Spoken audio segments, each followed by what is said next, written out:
તો દોસ્તો word of the વીકમાં તમારું સ્વાગત છે. And now to speak in English, અંગ્રેજી બોલવા માટે આપણને શું આવડવું જોઈએ? શબ્દો મીન્સ વર્ડ્સ અને શબ્દ ભંડોળની vocabulary.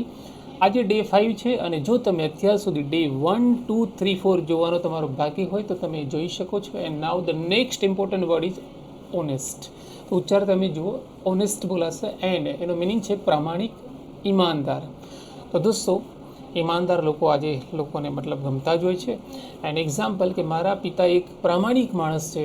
My father is an honest man. તો એન આર્ટિકલ આપશે my father is an honest main.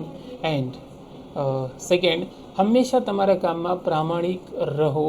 Always be honest in your work. Always be honest in your work. And yes, honest છે એનો antonym means વિરુદ્ધાર્થી શબ્દ છે dishonest or corrupt. Dishonest or corrupt. And yes, જો તમને video ગમ્યો હોય તો લાઈક કરો, શેર કરો. કમેન્ટમાં તમને કયો વર્ડ ગમે અથવા તો કયો ડાઉટ ક્લિયર થયો તમે લખી શકો છો. And yes, thank you for watching this video. Thank you. Have a great time. Bye. Take care.